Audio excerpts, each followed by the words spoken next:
You are listening to Christians in Corporate, the podcast that inspires corporate Christians to bring their full selves to work by shining a light on successful corporate executives and leaders across the globe. I'm your host, Paige McIntyre. Let's get into it.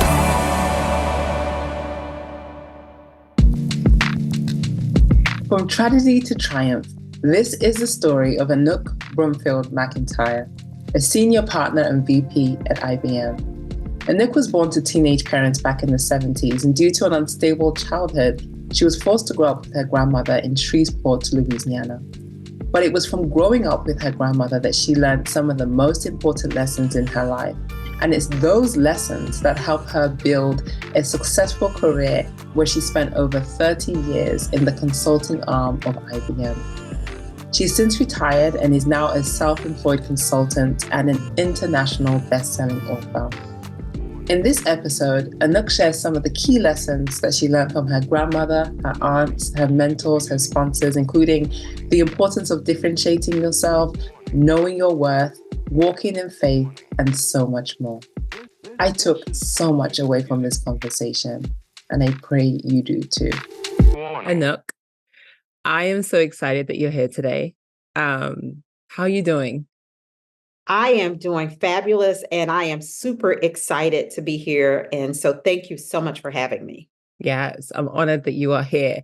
So before we officially get started with your wonderful testimony, I just thought it would be fitting for us to break the ice or get the conversation started with some quick fire round questions.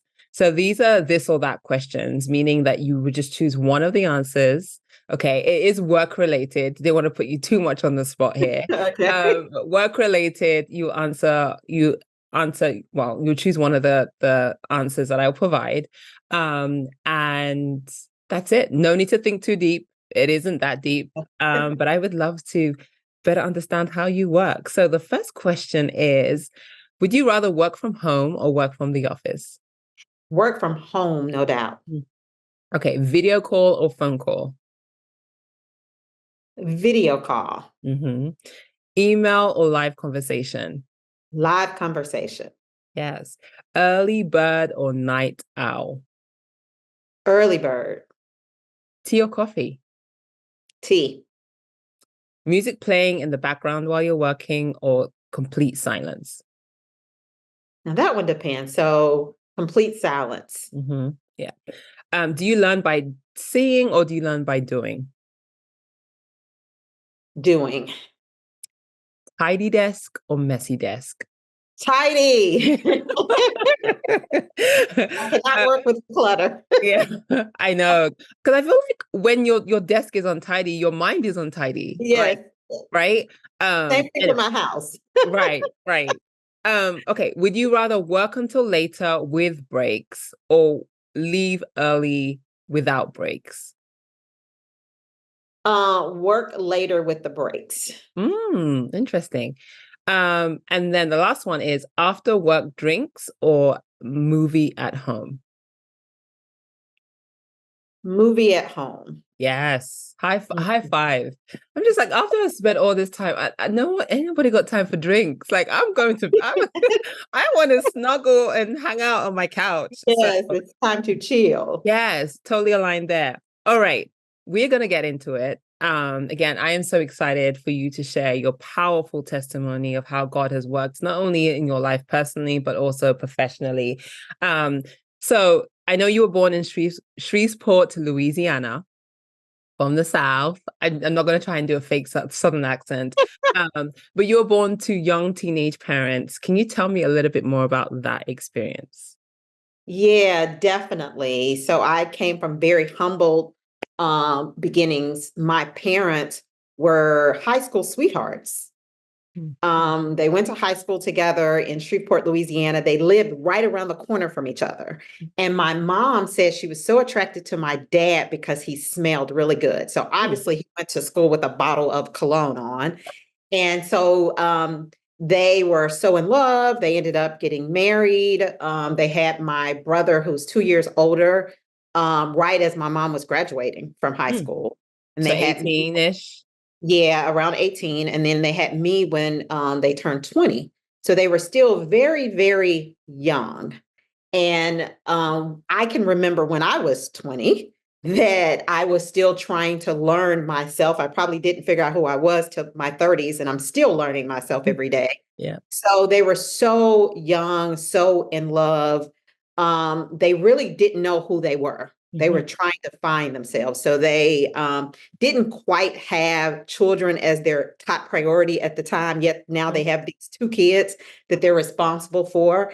And they began to prioritize other things. They experienced, things, there was so much peer pressure out there, and they grew up like I was born in 1971. And so there was so much going on the drug scene at the time. Yeah. And so they began to experiment in, drugs, and, that kind of took a whole whirlwind effect. And there were some other things that began to transpire where, my parents didn't stay together, and they ran into some drama. And I ended up being raised by my grandmother. Actually, my brother and I, there was a real traumatic event that occurred at the house late one night, and my brother and I ran to my grandmother's house. And that was, I still remember that. I had to probably be about 3 years old. Wow. I remember the gown that I had on. And there's a lot of things I don't remember about my childhood, but that night is very vivid. And I am appreciative of my brother. And I think my brother and I are so close because he was always my protector, looking out for me. So that night he grabbed my hand and he said, "Let's go." And I have no clue. He was only 5, how he knew how to get to my grandmother's house. Yeah. We had to run over main streets to get to my grandmother's house. And then my grandmother ended up raising us. And that's how I ended up with, such a wonderful grandmother that has been so impactful in my life. Wow. So 3 and 5, a traumatic event happened at your parents' house. Was it at night? Was it in the middle of the night that you had to? It was night, in the middle of the night. Yes. Wow. And that's Wow. kind of why I'm like, my brother had to be really super smart to Right. know how to navigate to my grandmother's house. Wow. And even though we lived on the same street as my grandmother, it was like, we lived in the 200 block. My grandmother lived in the 500 block of the same street, but it was a really long street, and you have to cross over a main street to get to my grandmother's house. So as a kid, he had to be very observant because I wasn't. I wouldn't have known how to get there. Right. So I thank God, for my brother. I thank God that there was nothing crazy occurring in the streets that night that protected us to get safely to my grandmother's. Right. And obviously back in those days, there were no cell phones in 1971, right? It wasn't like you could call your grandmother and be like, "Hey, we're coming over." So thank God that God protected you through that. And shout out to your brother who who really took the initiative, grabbed you by the hand. He didn't run by himself. He remembered, "Oh, I have a little sister, and let's go over." Yeah. So let's chat a little bit more about growing up with grandma, because I know so many people that have grown up with their grandmother and they just think differently. They're on a different vibe because there's something so sweet, something so special about grandmothers. So how was your experience growing up with your grandmother? Yeah, I would say that, growing up, I continued to have challenges because I kept feeling like I had been abandoned by my parents. And as I reflect back as I got older, I realized that was the blessing to be there with my grandmother, because my grandmother is one of the wisest, smartest persons I've ever met in my life.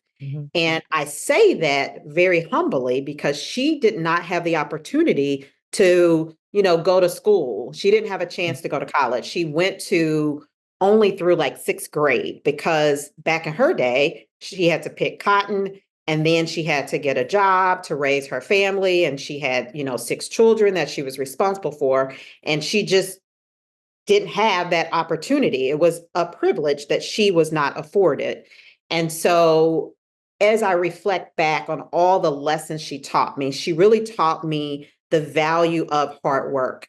She taught me the value of family. She taught me the value of relationships. Yeah. And how you have to go out and create your own relationships and how you have to nurture those relationships. Mm-hmm. And that has been some key information that I learned from my grandmother, who only had a sixth grade education.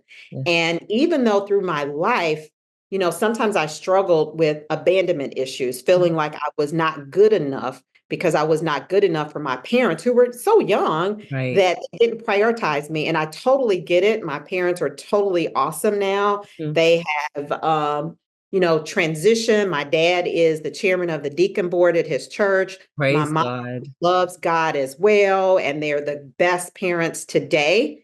They had to go through a transition to get them there. And also they're awesome grandparents. And, God has been so good. And my grandmother, she's now moved to her next phase. She passed on years ago, but she's still here with me today. And I'm really grateful for all the lessons that she's taught me. And I really appreciate God for placing her there to step in when my parents was not able to do it. Yeah. Yeah. Thank God again. Thank God for your grandmother. Thank God. So obviously she taught you, as you said, she taught you that the power of nurturing and building relationships, which I think is so fundamental. That's like a core principle. Because the Bible says that one can chase 1,000, two can chase 10,000, meaning that we can do more together in a community than just by ourselves, right? God created us for a community. So like just that core principle of like making sure that you don't isolate yourself and gather yourself and, associate yourself with others, I think is fundamental. But did she teach you how to cook? I mean, that's another question, right? Because It is hilarious. You know how to cook. Yeah. So again, I'm from the South. You would think that she trained me how to cook, but she learned early on that I was not the domestic type. And so growing up, she tried, and she had a garden in the back of the yard. And every morning she would go out and tend to the garden, and she would come in to cook, real vegetables like greens or whatever from her garden. And I'll never forget one day, it was summer. I was in middle school, or maybe I was in high school. I was on the phone with one of my good friends chatting. She had gone outside and she told me to watch this rice that was boiling on the stove. And guess what? I forgot because I was on the phone. She comes in and the rice is burned and you could smell it. And so I can tell you that cooking is not my forte, but I do know how to cook rice, because by the time that I was allowed back outside, the entire neighborhood said, Anouk, that you can cook some rice. Yep. But I will tell you, as I got older, I did become more interested in cooking, and I wanted to grab some of her recipes. So she did teach me how to cook some homemade biscuits. She taught me how to make homemade cornbread. And then, some other key things like greens and all that stuff. But early on, I was not interested in that at all. Everyone has different. She told me that you need to go to college, get a great education, because domestic life is not for you. Well, she's also gifted in seeing your future and seeing your calling, because obviously she spoke that into existence, so that's awesome. And I know, when we had the conversation a couple of weeks ago, you spoke about how obviously you believe and your family believe that it takes a village to raise children, right? So obviously you had your grandmother. Were there any other role models that you were introduced to during your time growing up with your grandmother? Yeah, so my family is a very close family. And so my grandmother had 6 children. She had 5 girls and 1 boy. Wow. So he's very spoiled, right? And so it took a village, and my grandmother took my brother and I in, but her other children helped us so much. I had my auntie Liza that I spent a lot of weekends with, my uncle Junior, who took us on a lot of vacations. Otherwise, I wouldn't have had the opportunity to go on summer vacations, and I wouldn't have known what that was like. Right. And then I had my auntie Bobby, who actually took me to church. So I would say my auntie Bobby is the one who introduced me to God and afforded me the opportunity to have her to ask a lot of questions. And so growing up, she used to have me involved in so many youth activities and programs. And it was just, totally amazing. And then I have two other aunties, and my other auntie was instrumental and worked at my high school. So she was always looking out for me while I was in high school. And then my other auntie, she was young. So she actually grew up in the house with us because she was still around. All the other ones had grown and was out of my grandmother's house, but she was younger. She's closer in age as my brother and I. So she kind of grew up as our sisters, or as our sister. And so we are just grateful that even though my parents were not able at that time, that everyone else in the family kind of factored in to really help us out. And we're grateful for that family bond that we received from everyone in the family. I love that because I think having a close-knit family is so important. I also have a close-knit family, and like we're all helping raise each other's kids, like at this point. Like it's just everyone needs, it's all hands on deck, especially in today's society. Obviously, this was back in the 70s. Now we're in 2024, so it's a little bit different. But the principles still remain, right? That like stand in the gap when someone's not available to help, right? And just making sure that the kids are being loved, they're being disciplined, and taken care of, I think is so important. So thank you for sharing that. Okay, let's double click a little bit on Auntie Bobby, because Auntie Bobby seems to be my favorite aunt already because she took you to church. And I remember when we spoke, you talked about how she put you in everything, right? That choir, when we know you didn't have the anointing to sing. Not at all. Not at all. So it started out where I was a youth usher. And so I really enjoyed that experience. But we went to a really small church in the country. And so it's like we had to do everything. And so then we had to be in the choir. And I was like, I can't sing. And I remember they said, oh, yes, you can. And so that was an interesting experience. Everyone will definitely confirm that I cannot sing. That's not one of the gifts that God gave me. And I don't know why. I do okay in the shower, I think, but not my gift. And I also, participated in a lot of church plays. And also I began to get over my shyness. Like again, as a kid, I felt abandoned. So I had some self-esteem problems, and I was this skinny, shy girl. And I kind of stayed in my shell because I kept thinking about, okay, am I worthy? I was not worthy enough for my parents. So hey, I'm just going to kind of sit back.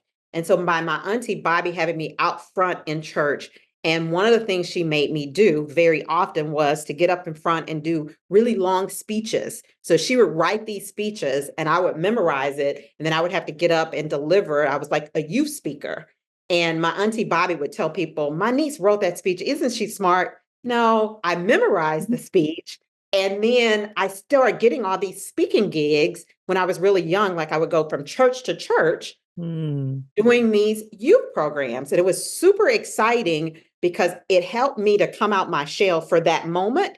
But as soon as it was over, I went back into that shell, but it helped me to kind of get over my shyness and begin to say, oh, maybe I can do this. Yeah. Maybe I am worthy.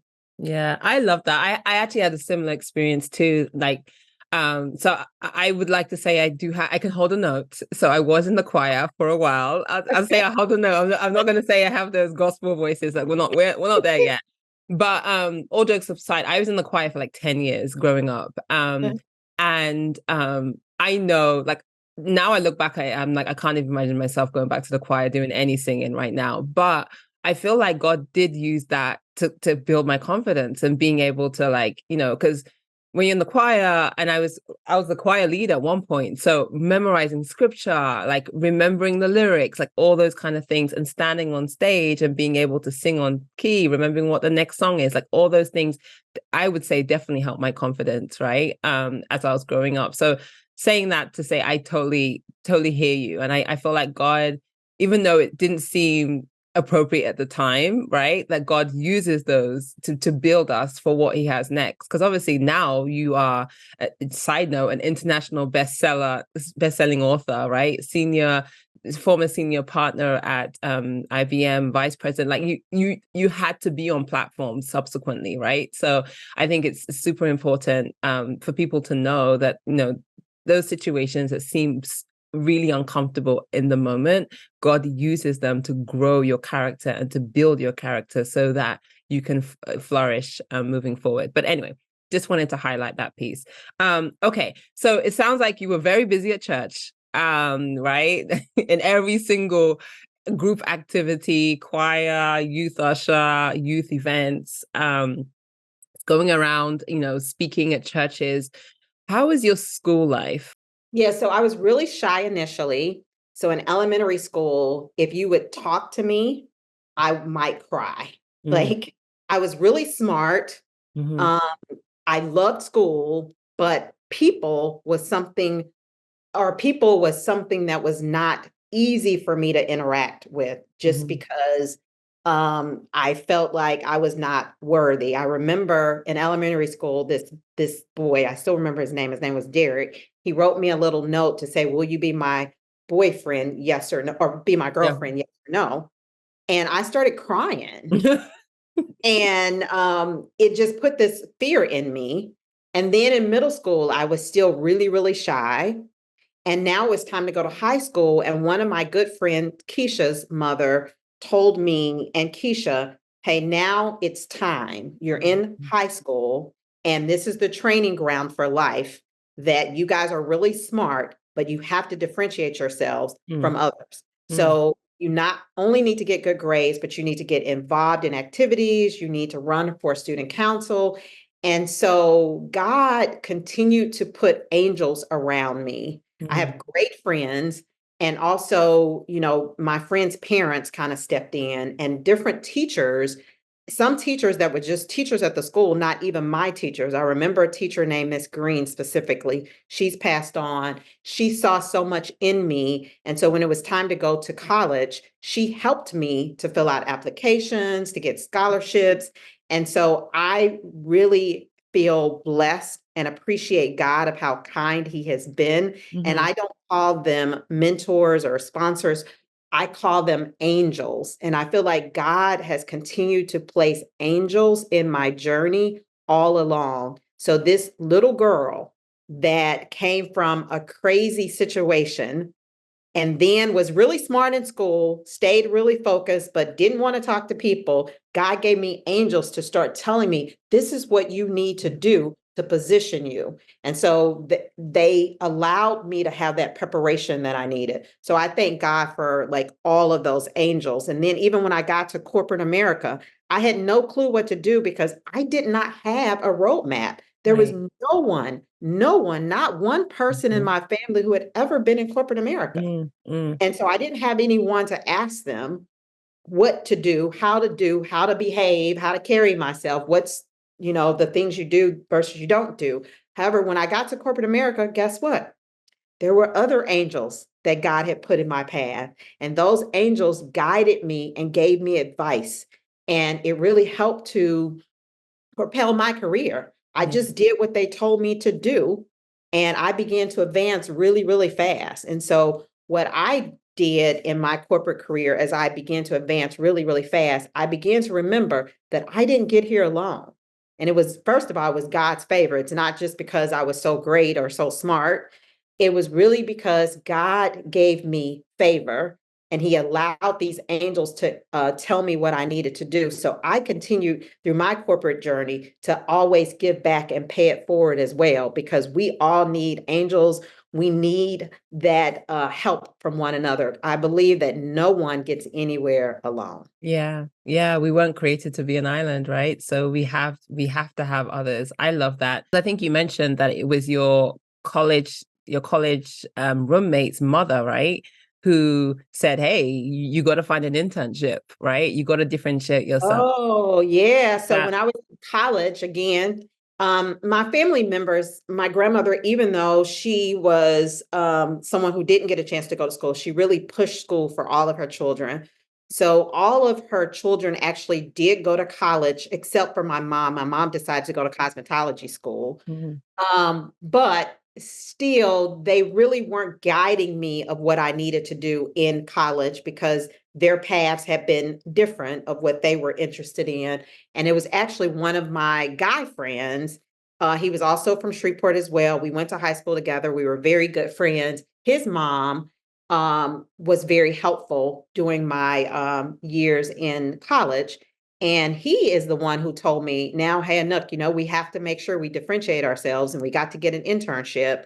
Mm-hmm. And so that freshman year, he got an internship through Inroads, and he was encouraging me to reach out to do that. And I called my grandmother. My grandmother says, no, you're not staying in New Orleans. I went to college in New Orleans at Dillard University. She says, no, you're not staying in New Orleans for the summer. You're coming home. What are you talking about? And so that summer I had to go back home, and then I had to prepare her to make sure she knew that in order for me to differentiate myself and to make sure that I got a good job in corporate America, that I needed to get internships. My grades alone wasn't going to be enough. So by sophomore year, she was ready. So I got my first internship with Amoco in the oil and gas industry in Tulsa, Oklahoma. And that's where it all began. Awesome. So let's unpack that a little bit. Because I know that you've had a very lengthy career, right? 32, 33 years, correct me? 32 years. Yes. Can you believe it? 32 Oh my God. years. I mean, time flew. Yes. Time does fly. So you started your first internship, as you said, in Tulsa, Oklahoma, at Amoco. So walk us through what that was like. What did you learn? And then subsequently how that helped you for the rest of your career. Yeah. So I started my corporate career as an intern in Tulsa, Oklahoma. And I started out as just a business analyst. I had majored in accounting. And here again, God placed angels throughout my career in Tulsa to give me the key ingredients of things that I needed to do to be successful and how I needed to differentiate myself. And then after a few years, I was a manager, and I'm like, I am now leading people. Wow. And then I can never forget that my boss was in this corner office, and he continued to observe me. And then he gave me 2 teams. And I'm like, oh my God, I must be really doing this. Obviously killing it, sis. Yeah. And it was a bit confidence booster. And again, there were these angels who told me what I needed to do. And I just did what I was told that I needed to do. And it really did work. And Amoco then sold us to BP. And then BP sold us to PricewaterhouseCoopers. And then in that transition, I relocated from Tulsa to Houston, Texas. And at PricewaterhouseCoopers, which worked for PricewaterhouseCoopers for about a couple of years before they sold our division to IBM. And so that's how I became an IBMer. And so I really worked at IBM 20 years, but IBM grandfathered all of my time. So it was considered a 32-year employee when I retired. Can you believe I retired from corporate America in August of last year after 32 years? And little me, with my background, I advanced all the way to vice president and senior partner. And I just reflect back and was like, I can't believe it. And then I began to say that, you know what? God is very true to his word. And words are the most powerful things in this universe today. And when you kind of think about God created the universe by speaking it into existence. What he did, he spoke it into existence. And we have that same power. So over time, I no longer had those self-esteem problems. I began to understand the power that I had, the power that God had put into me, and just truly blessed over that 32-year career in corporate America. And so now I'm no longer in corporate America, but I did not retire to stop working. I retired to now fulfill the purpose that God was giving me. So God was telling me that there was another purpose that I needed to go fulfill. And I just am being obedient, and I'm just kind of walking in it. Yeah, I love that. I love that. And we're going to get to that next phase, the new purpose, or I would say the next level of your purpose shortly. But I do want to talk about your journey up the corporate ladder, right? Because as you said, you spent all that time in corporate America. You got promoted very quickly. Can you share a little bit about some of the things that you did? Because right now, corporate America can be a battlefield, right? And it's a rat race. Everyone's trying to get promoted. Everyone's trying to do this. Everyone's trying to do that. And sometimes they're not doing it the right way. They're not doing it the biblical way. And I've actually seen people of faith do the same thing, right? So gossiping, backstabbing, doing the wrong things to get promoted, which is never good, right? So can you share, or do you have any stories or examples of where you chose to do the right thing, even though it was the hardest thing to do in that moment? But in the end, God rewarded you and promoted you even further than anyone else who did the wrong thing. Yeah, in corporate America, it can be challenging at times that you can be sitting in the meeting and hearing the discussion, not believing that this is really the discussion. Yeah. And so I remember, and I have several examples, and I knew that I had to stand up, do the right thing, because at the end of the day, I know that I'm responsible to God. Yeah. And I want to do things God's way. And again, I'm not perfect, so I make mistakes too. And sometimes people are not even aware of what they're doing. And so I remember, one instance specifically where an employee was not being treated, fairly. And we were kind of going through evaluations, and you do this whole force ranking, process. I don't even know the legitimacy of that. It's like all these managers in the room, and we were talking through all of the employees in the organization. So this one employee that happened to be an employee in my organization, when that name came up, that person's name came up, this other manager made all these derogatory statements and all of these assumptions that was totally wrong.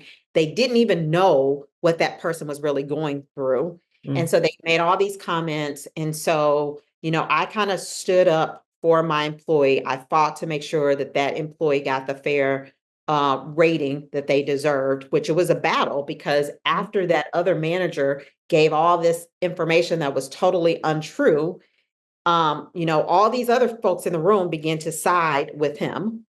And so once we took a break, I went up to the manager and I had a conversation, gave him some more insights. And then in the meeting, I just had to stand up for that employee, because I knew that there's times where I'm the discussion point and I'm not in the room, and I want people to do the right thing for me. So I said, no matter what this does for me or my career, I have to stand on what I know that is right. Yeah. And so I feel good that I did that. And there was so many other situations that I had to do that. There's times where I've seen people that wanted to move up the corporate ladder, and they would do it by any means necessary.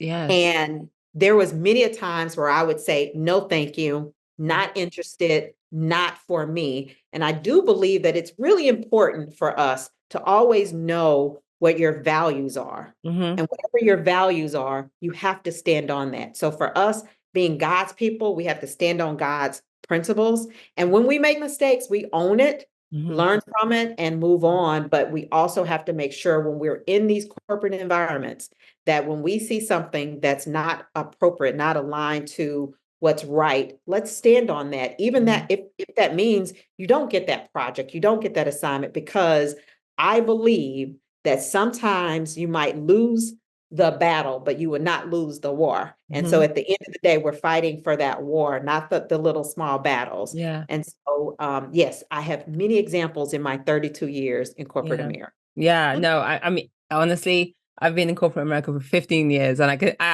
so half of yours, but I have stories for days too. I'm like, wait, are we really throwing each other underneath the bus? This is not what we discussed in the other room. Like, why? I'm still trying to understand the why of why people do that, because it's just not right. And obviously, as you said, like, some people don't know they're doing it. And I know God has told us to always believe the best of people, but sometimes I've actually gotten to a point where I have to correct them, right? Like, it's similar to what you said. If you see something, say something. Like, I'm going to let you know, right, that this isn't the right way to do it. This is how I would have done it. And let's see how we can change it moving forward.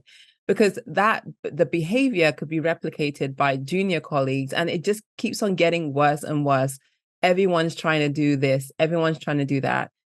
And it's just, anyway, I'm not here to complain, but again, I'm sure everyone has a story of how they've been thrown under the bus or they've seen the wrong thing. They didn't want to say anything, but as Christ ambassadors, it's part of our ministry in the workplace to say something. Yeah, and I would say that it was not easy to do, but I know it was the right thing. And I remember when, after I graduated from college and I got the full-time offer to work for Amico full-time, I was assigned to a team that typically people that had college degrees were not assigned to. And it was a really challenging environment. And my recruiter could not understand why did they assign her to this team. And she was told that typically people that are new to the company that are assigned to this team don't make it. And she began to stand up for me to talk to her connects to say, it's not fair that Anouk is set up for what I consider failure. And it was really challenging. It was some really interesting characters on that team. And I began to learn early on that you have to get to know people for who they are and not for what other people are saying. And there's probably good in everyone. And there was some times I went to the restroom crying in those moments.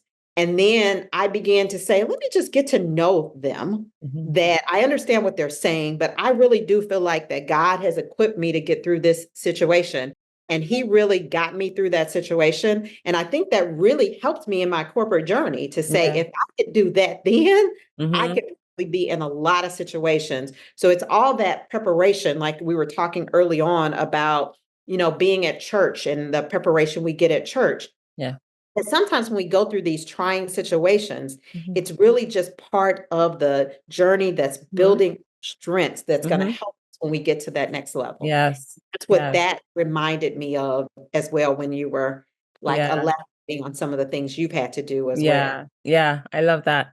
All right, we're going to kind of switch gears a little bit and go into the renewed purpose, or refreshed or revamped purpose that God has told you to do. So you finally left corporate America and now you are in the world of coaching. You're an author, international bestseller across the globe. Shout out to you. That's amazing.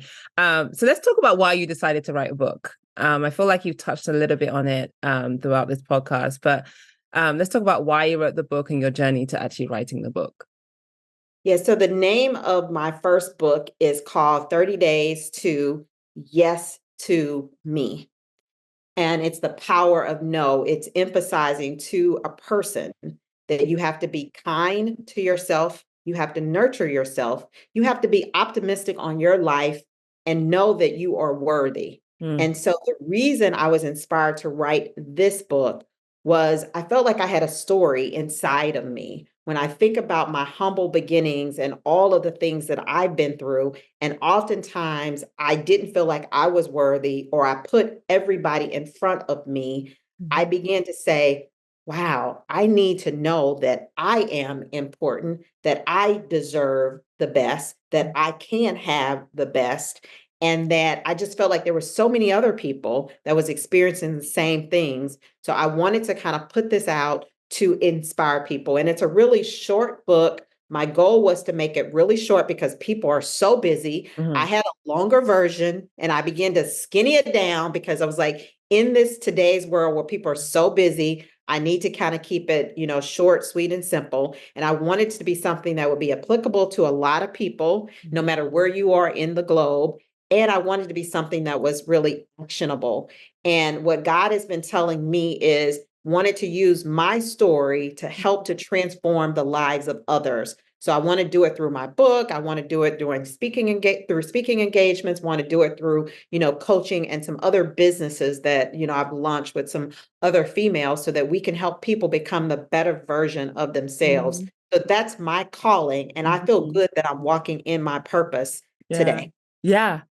I love that. Looking across your career, just speaking to you, I met you a few weeks ago. I think it's just amazing to see how God has used you and continues to use you, not only in your media environment, but, again, across the globe with the books and the speaking engagements that you're doing. So kudos to you for even just taking that huge step because I know people are in the same situation, maybe not close to retiring, but, they're thinking, I think it's time to leave corporate America and do something else, go into the next phase of what God has called me to do.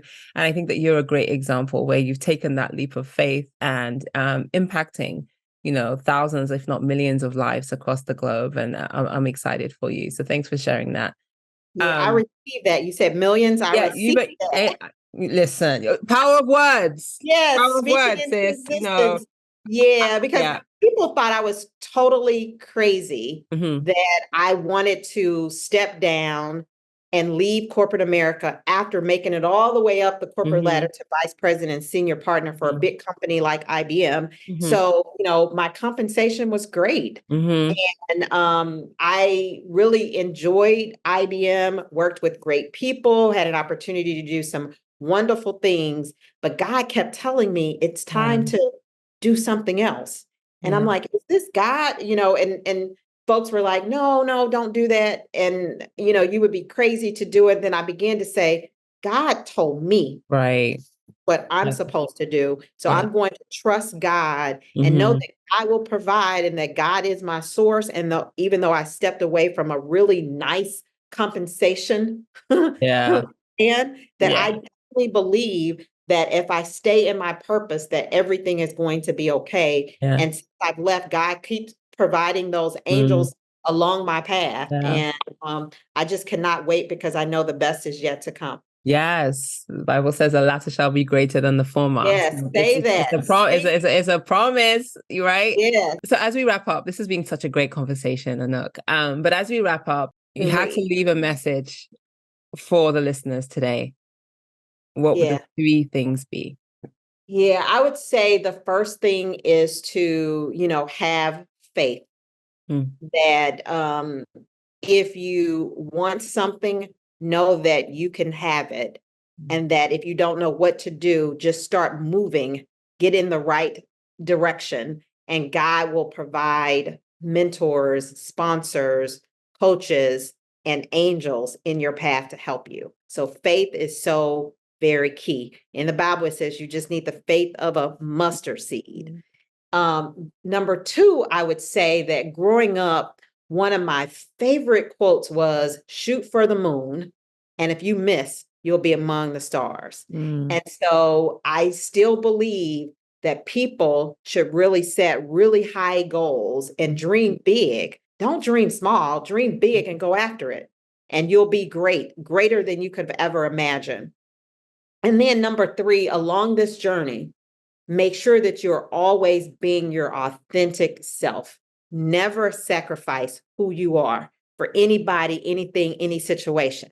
So again, faith, dream big, shoot for that moon. And number 3, always be your authentic self. I love every single one of those. If I was to double click on one, it would be the third, differentiating yourself and knowing that everyone is different. Everyone is different. And I know when we spoke, I was like, wait, what does your name mean? Right. And look, I've never heard that name before. And you told me, was it grace and it's grace and favor. Grace and favor. And when you talk about differentiating yourself, again, I learned that early on that it's important to differentiate yourself. I learned that as I got to, high school, college, and early in my corporate career. And that differentiation is so key. And if we really think about, we're all unique. There's not another Anouk on this earth that's Anouk Brumfield McIntyre. It's only me, and God made me unique. And so if I really capitalize on my uniqueness and just be myself, everything will be okay. Because a lot of times people go and try to replicate or duplicate someone else. And gosh, just be an original, because original is definitely worth way more than a copy any day, right? That's a word that is truth. Don't always try and fit in. God has called you to be different. He's called you to be distinguished. He's called you to be set apart, right? He's called us to be holy. Holy means to be set apart. And so for us to set ourselves apart, we have to be different from what everyone else is doing. And one of the scriptures, and I'll close with this, that I love to stand on is in the book of Romans, where it says that do not conform to the patterns of this world. There's a pattern to this world. that, and the pattern is what everyone else is doing. But God is saying, hey, guys, don't conform to that. Do something different, right? And so I think that's definitely a great message to end with. That those three things: faith, shoot for the star, shoot for the moon. You could end up in the stars, but you could also end up in the moon, which AKA means think big. And the third is be different and walk in all who God has called you to be. Anouk, this has been amazing. I have learned so much from you. I know the listeners have learned from you. And let's do this again. It's been glorious. Well, thank you so much for having me. That this was just such a humbling experience to be here with you today. And let's go do it. Let's do it. Speak to you soon. Bye. Thank you. Thank you so much for listening to the Christians in Corporate podcast. I hope you enjoyed this episode. I would love to hear your feedback. So please be sure to comment down below or connect with me on social media using the handle @PaigeMcIntyre. Oh, wait, and one more thing. Please don't forget to like, share, and subscribe for more content just like this. See you in the next episode.